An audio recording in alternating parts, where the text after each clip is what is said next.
like me sometimes, sketchy and all over the map.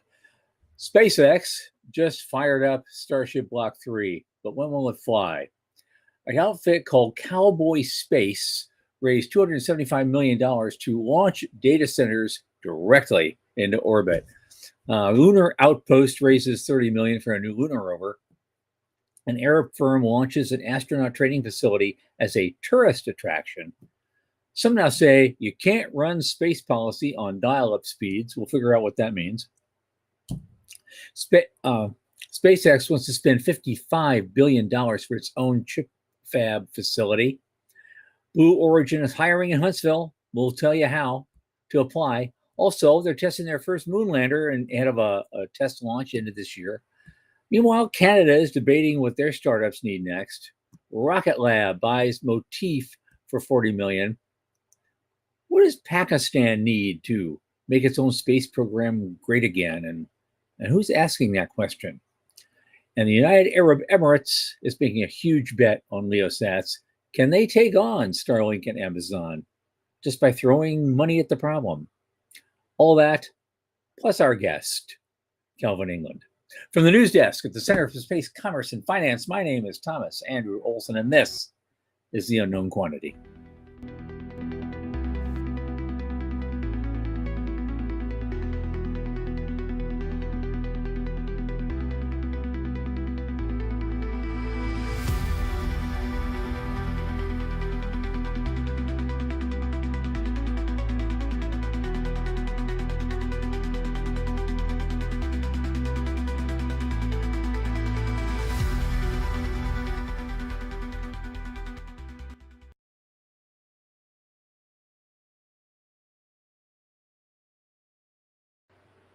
And as you know, this program is brought to you by the Center for Space Commerce and Finance. Who are we and what do we do? We're a 501c3 nonprofit organization right here in the United States. We champion and strengthen emerging space startups and space-adjacent enterprises worldwide through advisory, access, and advocacy.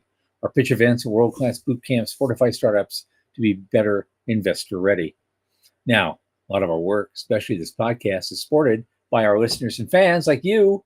So if you just go to cscf.space/support and click that Point to Stay Donate button, a little in the tip jar each month makes a big difference. Don't forget to like, subscribe, and tell your friends. And I'm putting out the call. The center is hiring. We're looking for an ambitious, freshly minted CPA for a little moonlighting work for a great cause. If you're interested, write to admin@cscf.space as soon as you can.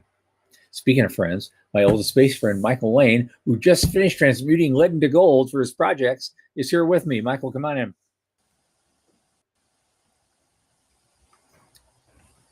Hey, how's things? Good. It worked. Eureka. I now know how to make lead from gold. I've been doing that for a long time. Wasn't that supposed to be the other way around? I know, but I'm good at this one. I'm good at taking a thing that exists that makes a lot of money and turning it into space, which doesn't make a lot of money. So right. Yeah. Oh God. Oh, Nick Marquez is back with us. Hi, Nick. Hey, how you Nick. doing? Yep. Yeah. I get that. That's what Musk said early on. You want to make a small fortune in space, start with a big one. Start with a big one. That's how that works. That's not happening all the time. No. Anymore. All the money that's in this industry now. I mean, 630 billion last year. God knows it's going to be this year. We're already halfway to that mark, I think. And it's not even June. So it's going to be another big year. Even with all the economic ups and downs we get, space just keeps to move on. It just keeps going like that. Well, we're one of our news articles this evening. We're going to talk about somebody who's starting with a big fortune and probably going to make another big fortune. In space. So it's absolutely a good place to be right now. Yeah, it is. Shall we just start? Yeah, let's do it. What do you got? Okay, what have I got? Well, one thing, I guess. SpaceX just fired up their 33-engine Starship version 3 super heavy rocket booster. Now, the question then becomes, when might it actually fly? Fingers crossed soon, right? Yep. But had the full thrust 33 engine static fire today. They're targeting May 15, which is only 4 days from now, right? the test flight. But Yeah. they tested the super heavy first stage. They lit up all 33 engines, and while it remained anchored to the pad, and everything apparently went really well. So the window opens just Yep. 4 days from now, which is what on Friday? Thursday with our show. Like Thursday with our show, that'd be even better. Yep. That's happened before. Yep. For us. So and I had to have an extra screen set up here. We were watching that and doing our show at the same time. Right. Try to have like a relatively, informative conversation. Meanwhile, there's a rocket blasting off on your other screen. Yeah, it's absolutely. It's pretty fun. Yeah, so fingers crossed. I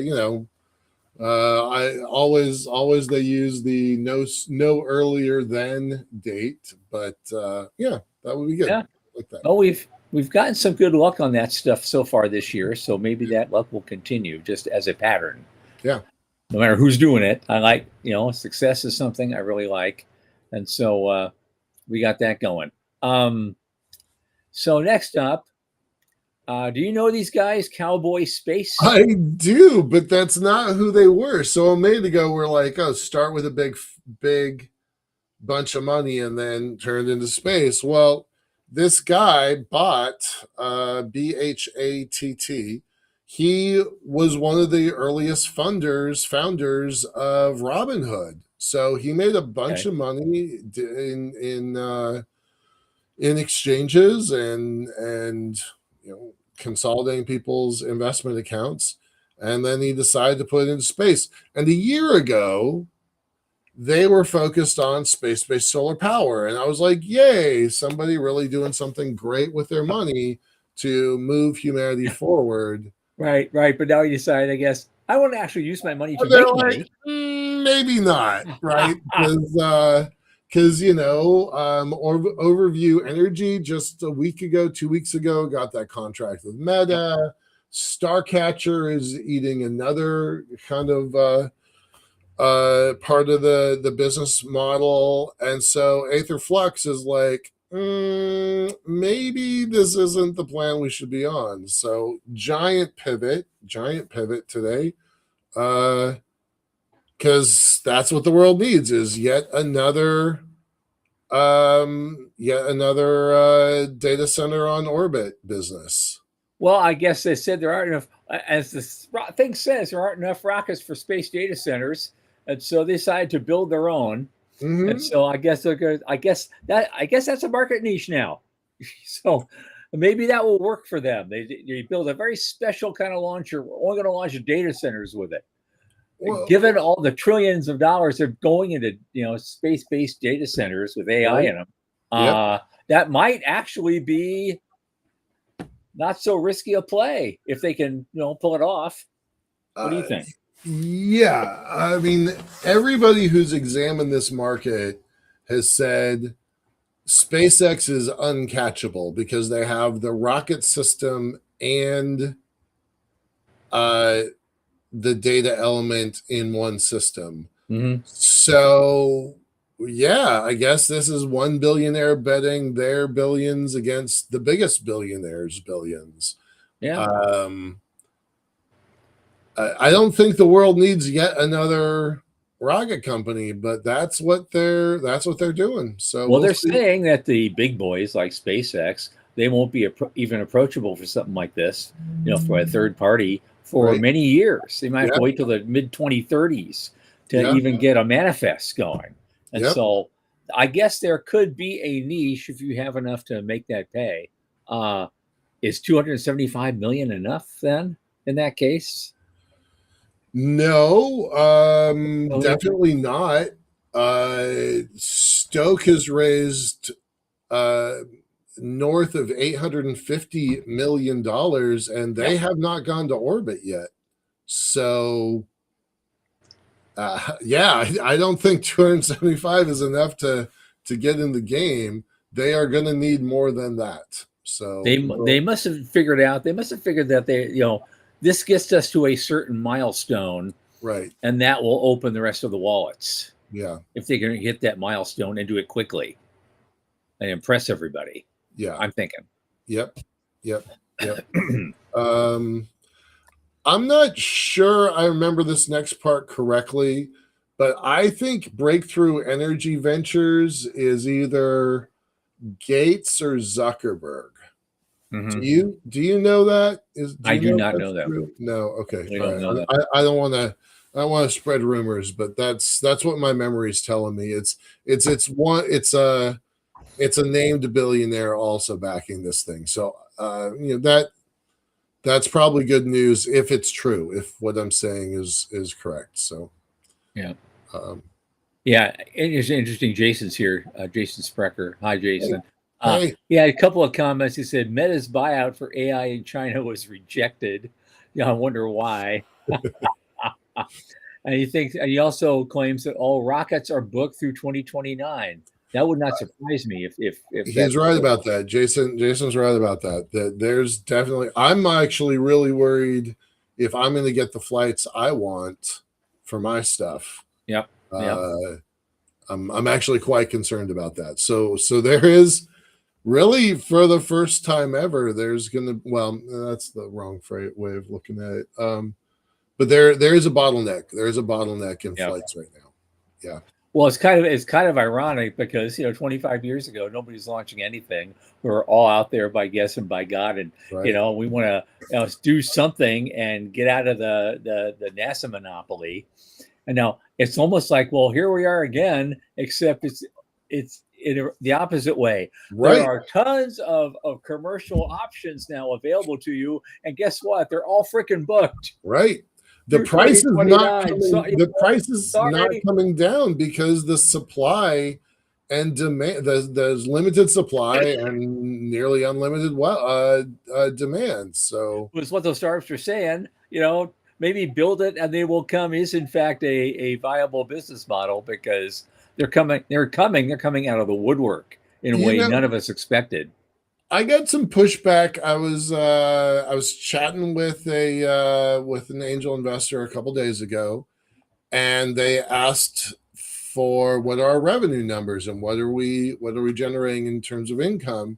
Uh-huh. And I'm like, look, we're an infrastructure company. We're a toll booth company, which we're a toll bridge company. We do not get paid until the bridge is It's built, built. right? And so they're coming at this from the perspective of software, right? Build Right. a Sure. thing, get a minimum viable product. That's how they know how to evaluate things. But our whole industry is a toll bridge company. We only get paid when the thing works and is flying. Yeah. So, Yeah. uh, Technically, we're kind of that way with Avialto right now. It's like, yeah, okay, we know exactly how to build the unit, but we can't get any revenue going until we build the unit. right. There are Yep. there are no half measures that you can monetize along the way. Nope. You Nope. you build it or you don't. Yep. And so that's kind of where things are. So as we hit this bottleneck of flight capacity, there's going to be companies sitting on the edges wondering when they're going to fly. So yeah, it's going to be an interesting next couple of years.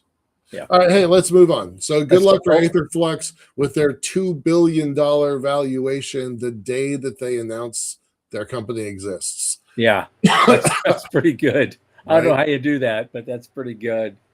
Yeah, you raise 275 million in stealth and then pivot from one outlandish idea to another outlandish idea. Yeah. Well, Yeah. apparently they're winning the day. Right. Outlandish is winning the day right now. So, Yeah. well, I guess on this show we're going along for the ride. That's what we're doing. One thing I did see today, a little company I never heard of called Lunar Outpost raised 30 million to revamp rover designs to meet the Artemis architecture, the revised Artemis architecture. And they're working on a rover. Right. I don't know that much about Lunar Outpost. I think they're out of Denver, Colorado, somewhere. probably. Yeah. Yeah. I wouldn't have thought there was a business to be had on building a rover. That seemed a little surprising to me, but Well, here we go. They got it. So do is be first and best and have the team together. You think that they can show will build that vision, and mhm, maybe you get the contract. I don't know. yeah, You know, like I say, this is the second time now we've talked about what we think of as a niche market, right. but they're getting money. Yeah. So I yeah, gotta believe there's probably some intellectual property um value there that's uh-huh. probably interesting. I found another post that says Type 1 Ventures put money into this. Hmm.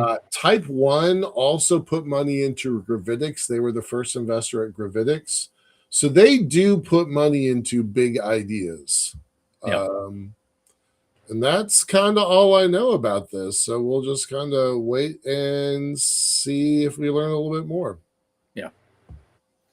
Meanwhile, somebody I never heard of before. It's an Arab world outfit. They're called Ras Al Khaimah, and they want to actually launch an astronaut training and commercial spaceflight experience center to boost tourism. I just thought that there's not much to the story. I just thought that Yeah. was a interesting blurb. I thought I Yeah. know the Arab world really wants to get involved in space a lot more than they have been, and I have another article about that later. But they're diving in. They're diving in, and money can always be found for that.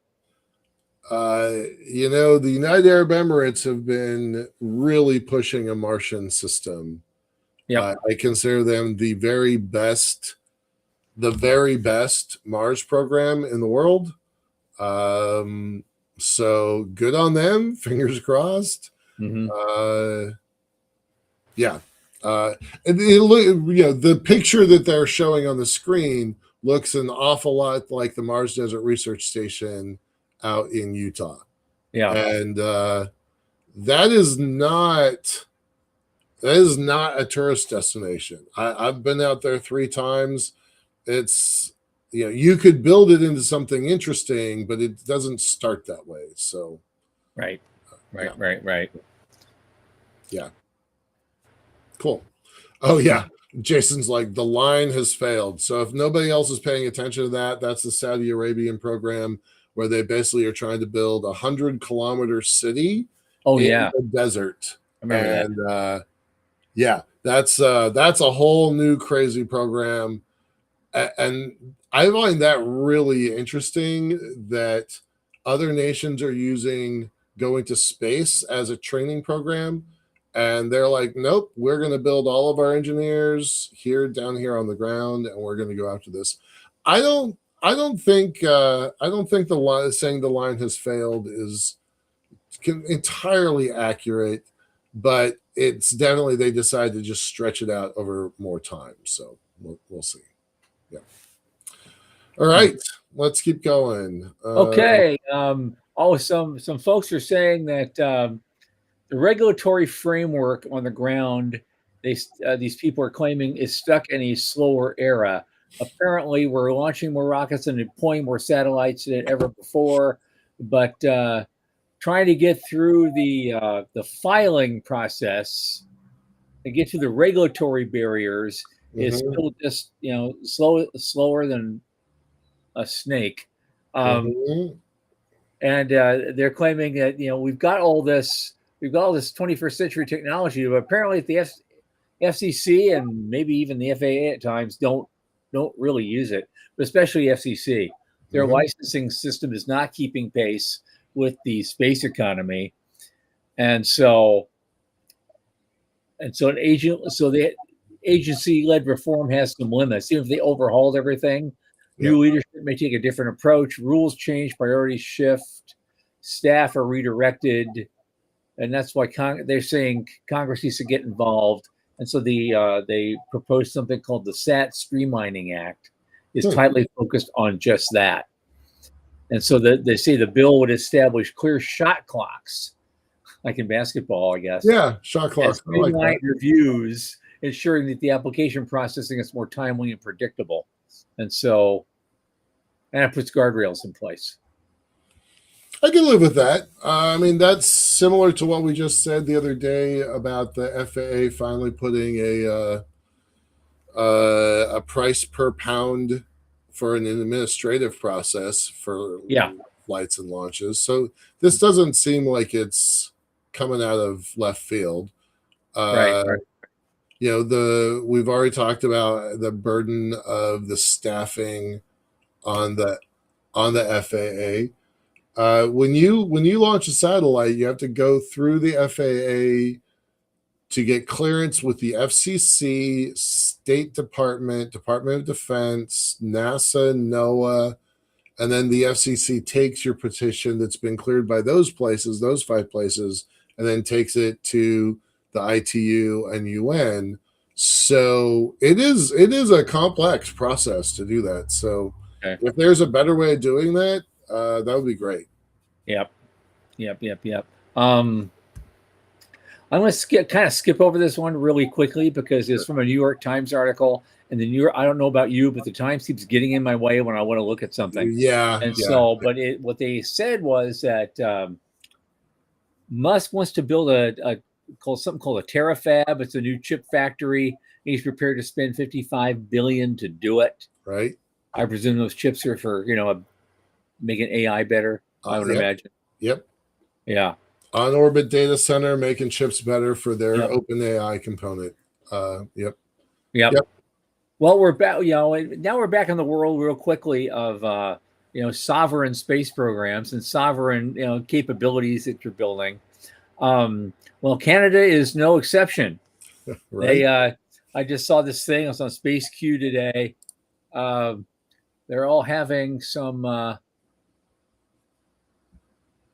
interesting discussions about what should be happening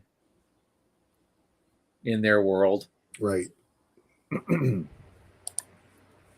Yeah. Canada has always been able to kind of dance in both worlds. They can submit to a NASA proposal because they're a next door neighbor and they're allowed to do that, and they can submit to a European Space Agency because UK sovereignty, right? So Right. They've always kind of been able to dance between both, which made them a great supplier, but they were not really their own organization for their own launch capabilities, their own, they're famous for their robotics piece, but. And I guess that's what they're working on now and what they're having all the discussions about. They actually officially call it a Launch the North. Yeah. Which is about launching startups. Yeah. And so I guess they're committing, as it says, about $300 million to start with, just to kickstart things and get some some launch and other forms of startups going up there. And so they're but I guess they say, well, we'll talk about what these startups need. Well, mostly they need money. So 300 million's a start. In our world, that's almost chump change now. But yeah, they'll need to, especially for splitting it amongst 10 or 20 companies. Yeah. But they're at least they're talking about it, and they're moving on. I've got speaking of moving on, I got 2 back-to-back things about Blue Origin. Okay. One, they're adding more than 100 jobs in the Huntsville area. There's a whole thing here. If you live in the Huntsville area, it tells you right here how to apply. Cool. And there's the link. You can apply here. So there you go.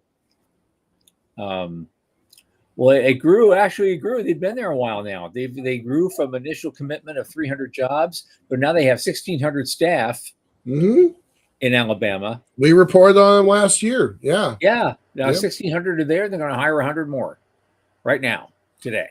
Why in Washington State? They are the largest. They're the largest employer in the region for space. Not the largest. Amazon's the largest by a lot. Microsoft's the largest by a lot. Sure. But they're the largest in the region, and they have more than 1,500 open positions here in Kent, Washington. So Wow. yeah, no, they're like, we need people to fill these positions. Yeah, all over. All right. Well, the next thing, which is just as exciting for a lot of people, including me, they're going to be testing their first moon lander later this year. Blue Moon MK1 is getting closer toward launch readiness, and they're putting it through its paces. That vehicle is called Endurance, and that's the uncrewed Blue Moon MK1 test lander, which is designed to pave the way for more advanced MK2 that will actually fly astronauts to the moon's surface. So they're targeting, NASA's targeting late 2027 for Artemis 3 still, if they make it. Right. And they'll be testing rendezvous and docking maneuvers with either Blue Moon or a Starship, or maybe both, who knows. But they just completed vacuum chamber testing, and so they're pushing it. They're pushing it for later and test it in orbit. Well, I thought was really cool. Yeah. Very quickly. Okay, I got that. Oh, here we go. Actually, Rocket Lab has been in the news for a whole bunch of things today. Yeah, they are. They were huge. Most of them didn't involve money, so I picked the money one. They're buying Motiv Space for $40 million. So they're adding robotics to their and solar drives to their bag of tricks. I think that's pretty neat. This goes straight to what we've talked about plenty of times before, where companies are buying capacity. When they're sitting on excess cash, they're buying other companies for innovation, acqui-hire, that sort of stuff. Yeah. And no surprise. I was at a pitch meeting about 3 weeks ago, and somebody was asking, okay, so what happens if SpaceX IPOs? What else should I be looking at? And I gave them 3 pieces of advice, and one of them was Rocket Lab, saying this very publicly. This is not stock advice. I am not licensed to do that stuff. This is not. But we were talking about Rocket Lab, and they've grown 30%, 40% in a month just because of what's happening with SpaceX. So, okay. I'm going to skip the next one, maybe save it for next time, because I've got one final one I want to throw in here. Okay. It's about the Emirates, UAE. Yeah. They're betting big in space, they say. This article says, can it take on Starlink and Amazon? So they want to take it on, but they want to build, they need to build their own industry from scratch. And it looks like they're committing to do just that. It's a big deal. It's about sovereignty, resilience, and control over their own infrastructure. Yeah. Outlined plans to build $1 billion worth of satellite development network for over the next 5 years, alongside the manufacturing facility in Abu Dhabi that can scale production from 10 satellites annually to as many as 50. Well, 50 is not much by today's standards. 5 years ago, 10 years ago, 50 would have been outlandishly large. And now it's table stakes, right? So right. You need something as big as UAE even to get in the game. Yeah, it's neat. I love it. Yeah. Okay, why don't we bring on our guest? We're only a couple minutes late today. Our guest tonight, folks, is Calvin England. He's the co-founder of Dyson Laboratories.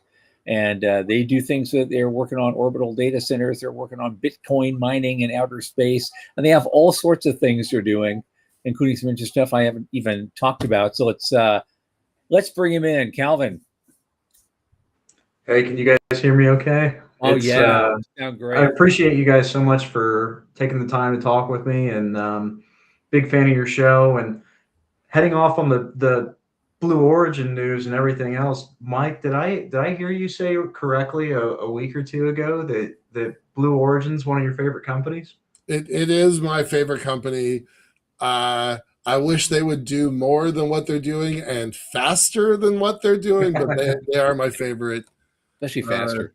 it's a little, sometimes it's hard to root for them because I think they make some bonehead errors, but they are in fact my favorite. Yeah. Okay. Oh, you were watching. Well, that's good. Yeah. Yep. Let's start right in, Calvin. Since you're the first time guest, if you just take a minute and give us your origin story a little bit, how you got into all this, how you got the space bug, and a little bit what your company does, and then we're gonna just go dive right into stuff. Yeah, sure.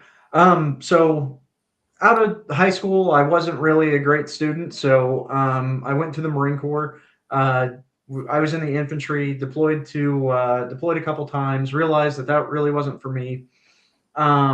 Decided that I was going to use my GI Bill, and I went to Purdue back in Indiana, where I'm from. Got my mechanical engineering degree. While I was there, I had a chance to work on explosives research. So I went from deploying explosives to researching them. Okay. And that introduced me to aerospace. Started working at Northrop Grumman. After that, after I graduated, went to Belcan working at Virgin Galactic, but was still kind of in the aviation, like this weird crossover world. And said, okay, well, this space thing's pretty cool. In the meantime, I moved down to Florida. Was right outside of when Blue Origin, they went through a big surge for hiring. And I was like, you know what? I might be able to hop on that train.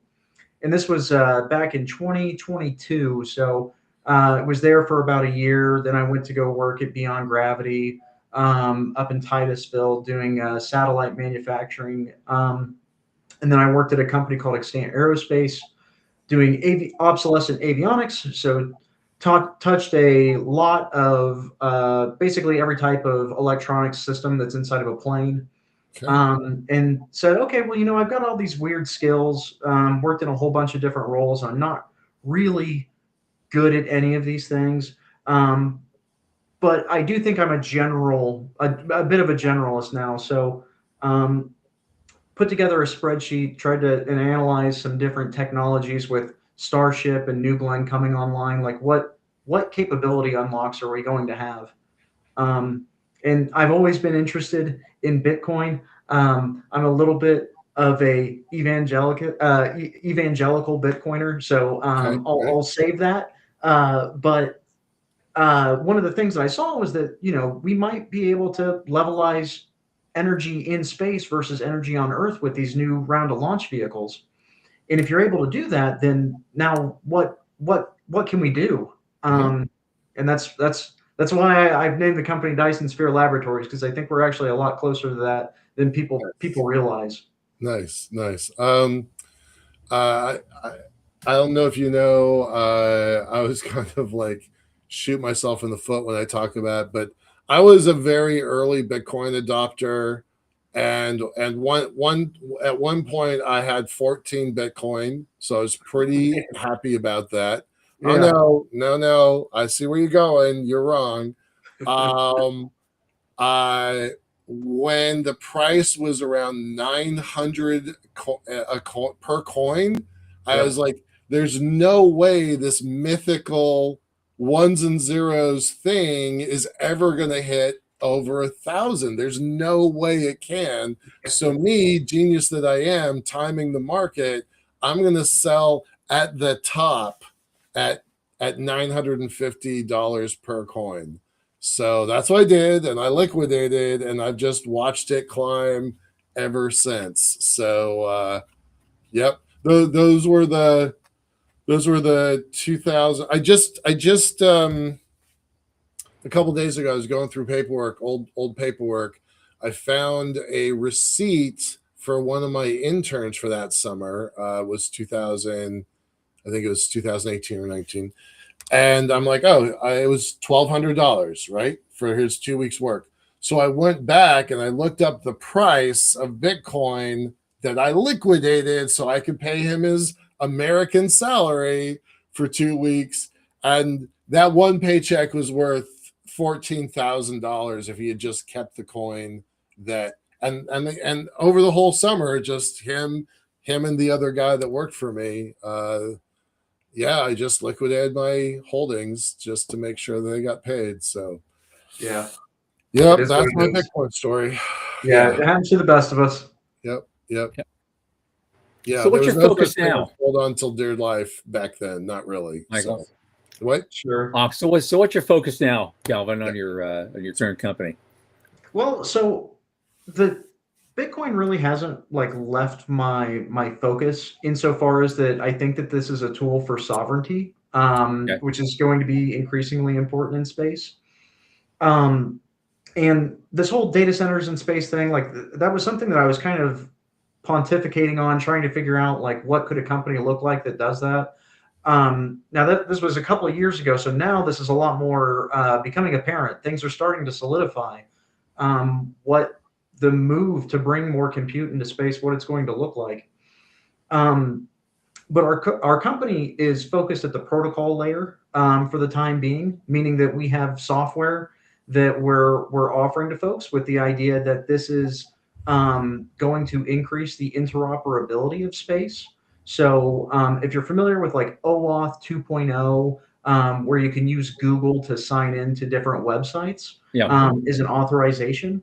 And then also you have that SSL TLS lock icon when you're in a secure HTTP link. Those two types of cryptography are extremely powerful, but there's no standard protocol that's like that for space yet. There's a bunch of different attempts, but there's no way to, if you treat each space asset as like a website, there's no way to link all of these things together and really start treating data connectivity, data as a pipeline is more of a commodity inside the market. So our company's trying to onboard people into a marketplace and bring down the prices of everything and render higher quality service to customers in general. Okay. Okay, who are your customers? So right now, I think that the beachhead market, so to speak, is going to be in downlink optimization. So what that means is that uh, both ground stations are going to be important in this, as well as finding people where they're downlinked, where they are bottlenecked by their downlink capability. Um, so what we're hoping to do is have a system that um, allows people to be able to not have to deal with the very, very long onboarding process associated with being able to have two aerospace companies talk to each other today. Where if we can get them to adopt our protocol, that's basically it runs at the application layer. It's extremely lightweight with regards to the type of cryptography that's used. It's just the way that you would tell an asset that you want to do a function call or whatever it may be on that asset. If we can get multiple people to use this format, then we can really start having space communicate to each other in a very agnostic, hardware and constellation agnostic way that doesn't really exist today. Okay. How do you get that done and smooth it out and maintain good security? Well, so inherent to cryptography, there is the cryptographic protocols themselves are all open source. And this is on purpose because if you break a cryptographic scheme in somehow, you become pretty infamous inside the world of cybersecurity because you just solved a problem that nobody else could. So open protocols are a big part of this. And taking the open frameworks that exist inside of systems like the internet and applying those distributed system technologies to space is really what we're trying to do. I think the internet is a really great analogy for what we're trying to build. The internet for space. So connectivity between spacecraft, space stations, that sort of stuff. Okay. And that's a pretty well understood system currently. They're going to be moving from radio signals to laser signals, like that's changing. But so Sure. you want to fit in kind of that layer? So maybe I could get more specific.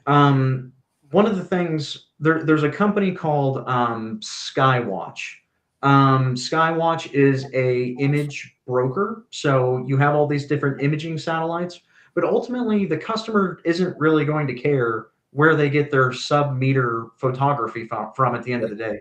Right. So they could, it doesn't matter who the provider is necessarily.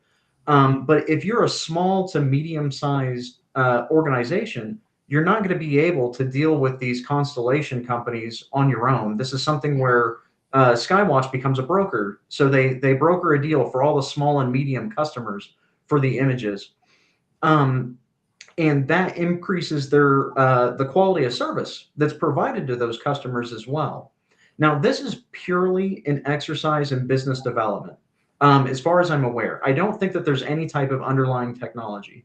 But if Skywatch were to have an individual scrap packet that was like, hey, we want a photo with sub-micron or sub-meter resolution in this square kilometer over Houston or wherever it may be, that capability could be automatically bid and then distributed to the every satellite as a constellation agnostically, and then bought sold as a service in a much more automated and less business developer heavy way than it is today.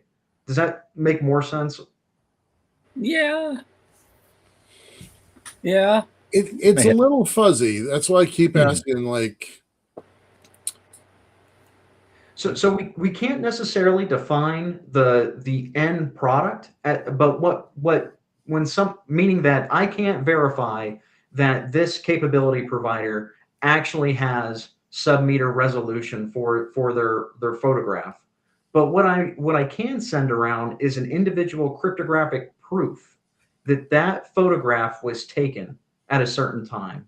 So now that we have that cryptographic proof, we can do all sorts of very neat things inside the software with it.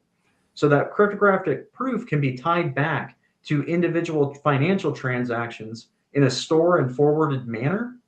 And with that, we can start building automation into the pipeline where we figure out who is the quickest buyer and seller of that individual photograph that might be taken. Mm-hmm. So now let me get this straight, because I would keep waiting for you to talk about a satellite or something like that. Are you doing all this on the ground? Today, or are you actually launching something physically later? Well, so eventually, we're hoping to be you have all these different markets in space. You have the imaging market, data market, everything else. We want to be a participant in the compute and space market. Okay. And this system is really just an internal tool that we built for ourselves to be able to sell our compute. But we've made it in such a way that it's agnostic to the individual capability that's being provided. So if it's imaging or if it's a data pipeline or whatever it may be, that people can sign up, show expose their service, delegate the authorization based on the what people are going to pay in like a tiered manner, and then ultimately route those messages and then connect it back to an auditable in cryptographic proof system that's attached to the payments. Okay. So it makes an exchange of goods and services trackable using the blockchain. Yes.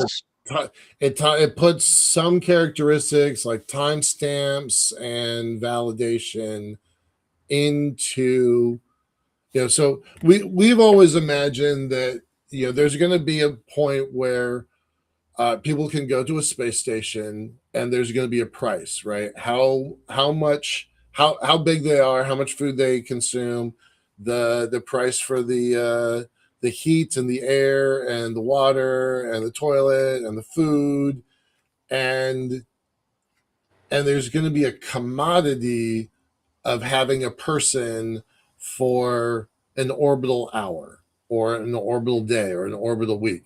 And there's eventually going to be such sophistication that you're going to be able to bring a cat with you as an extra, right? That's one plus my cat. So what you're trying to do is kind of build out the information layer that would fit in that exchange. Yeah, I think that that's a great summarization. Okay, because I was definitely having a hard time hanging on to this one. So I'm not too proud to say that. Like I was trying to figure out like, okay, where is the market? And what you're saying is you are trying to build a commodities exchange element, not the whole exchange, but an element that goes into the commodities exchange. Basically, maybe another example would be refueling. Okay. So in the future, you can imagine having, maybe 5 different providers that Right. all will give out hydrogen in space, with a certain port, maybe. So maybe you have 3 of one and 2 of another. Yep. So you have these capabilities that they do have to be individually differentiated between. If you have port 1, you don't want to deal with the company that only has port 2. Right.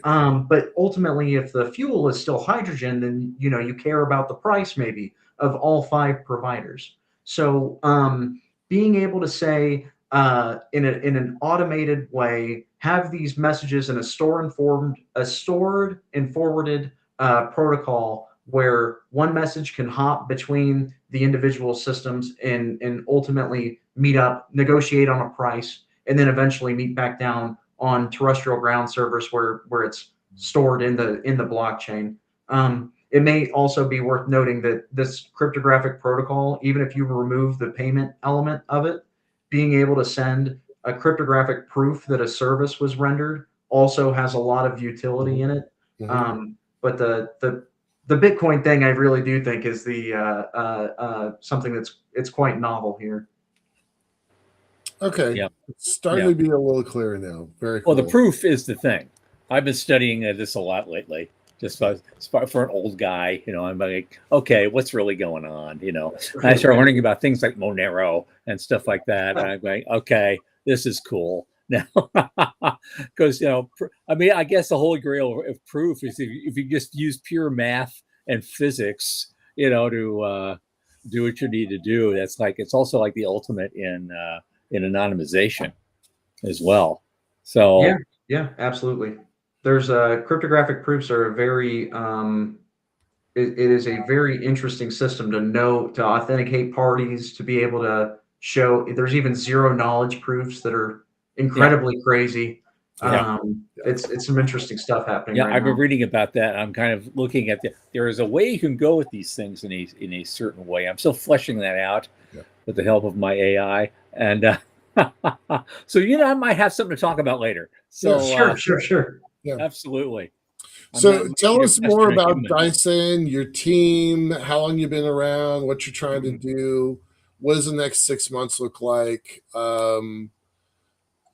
Because you're kind of at the edge of what we normally talk about. So I do need some education there. Sure. So, well, right now, I founded the LLC associated with the company back in April of 2024 as part of like an exploratory, talking to other businesses while I was still working type Mm-hmm. arrangement. I quit my job back in August and made the C corporation very recently with my co-founder Bob McElrath. Bob's a former physicist from CERN. He dropped out of CERN, so to speak, to go study Bitcoin. So he worked on Bitcoin at Fidelity's research lab back in 2015. And we've been developing these protocols together, doing demos, other things. if Since then, the immediate future, we have a couple demonstrations that we're building out with partners now. But the immediate future, it's SBIR season. So there's a couple sibbers and sitters that are actually pretty well aligned with our tech, which is it's very interesting, especially because we have a partnership with my alma mater, Purdue. Dr. Karen Murray, pardon me, has been working with Indiana University on the post-Artemis Accords in situ resource utilization of the moon. Cool.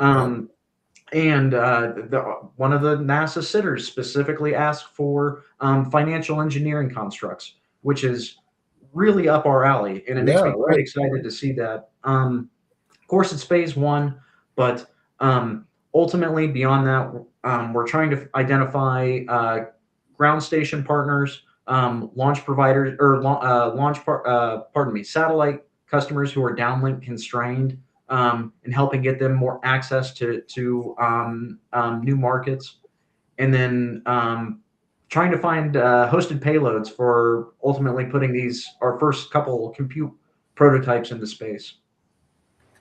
Okay. Neat. All right. Well, you got at least one satellite developer on this call now in the chat, so you'll know what to do. All right, that's kind of cool. So how do we expand from there? What happens later? Because so you're getting this stuff done, you're getting this infrastructure built, and you're doing some nice business now. But we always look ahead to the future. I know Michael and I are really, really interested in the emerging cislunar economy. Mm-hmm. How does something like yours extend out to Elon Musk's city on the moon? Sure. So 15 years from now. Right. If you look at that sitter contract, or the solicitation rather, it explicitly is focused around the idea of civil engineering constructs on the moon. So, meaning that for this, there would be at least one, maybe, but probably more rovers of some type. I think NASA refers to their CP or IPEX and CPEX, which is like an excavator, basically. These little rovers that can push lunar regolith around. They want callouts for grading, what actual coordinate of regolith needs to be moved around, and other things. So building the financial constructs that would be able to say, hey, we have an ask for this area to be graded at a 30% slope. Who wants to bid on this and actually perform? That is the first time I've seen somebody really, a governmental body, kind of hint towards what this future could look like. If we have an agentic economy where these decisions are being highly, highly optimized by machines that are specifically made to make the best decision that's possible, I think that we're going to see a lot of the human interactivity and what we see in the space industry today start to be removed. Business developers, it's not to say that people will be without jobs. I definitely don't think that that's the case, but I think that the idea of the actual transactions that take place today, instead of it being put together after the fact by humans, this is going to be something that will be built in to the way that these machines talk to each other. At least that's like my very optimistic take on what we could end up building. Okay.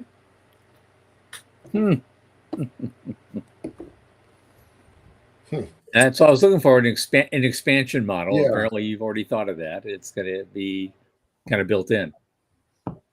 Well, I'm when we start talking about, there's some very interesting things that, because Bitcoin is like inherently tied to blocks, which are like time oriented. There's this very weird thing that starts to happen as you move away from the Earth or the center of hash.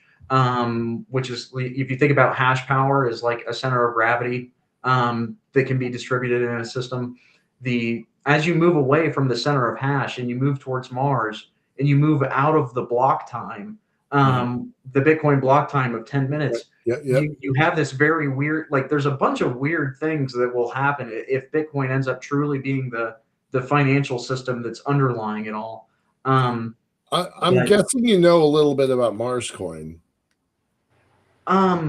I have I've read a paper that talked about Mars coin. I don't gosh, I forget that wasn't uh oh man, I can't even remember the organization he's with. It's Can you it's tell worth, me? it's worth looking up. Some folks built it, and then they granted the Mars Society a bunch of tokens, a million tokens. It's a real thing. I'm not sitting here trying to evangelize Bitcoin or Mars coin or any of the coins, but they have figured out some mechanisms to deal with the time problem. So you can look it up on your own. I'm not trying to like point you towards anything, Sure, but sure. um, yeah, there's folks that are thinking that the entire moon economy is going to be based off of coins, right? A lot of people think that the entire cislunar economy is going to be based off of coins, and I'm probably one of them. Well, you can't eat coins. So sooner or later, somebody has to build something and provide it for Right. somebody else. Yep. You know? Yep. Yeah. All right. Sean, our producer, is reminding us that we've got, just 4 more minutes here. What does the future look like? What does 5 years out look like? And what does 25 years out look like? Sure. In 5 years' time, I think that we're moving into a period of more volatility in the world in the very short term. There's been a lot of unfortunate news that's happened recently, but I do think that space is going to remain very exciting. I think that, and that's why I love working in space, because there's never a dull, like, it always keeps me optimistic about what the future can be. Yeah. And I hope that data centers in space, or putting more compute in space, takes place in a more proliferated and very interesting way. 25 years out, I'd like, if I can die, if I can get the opportunity to die on the moon, then I think that we have done absolutely everything right. And obviously it's built on the backs of everybody who's done it up to this point. So I think that that's like the ideal outcome of this all. All right. Okay. What does 5 years look like for Dyson?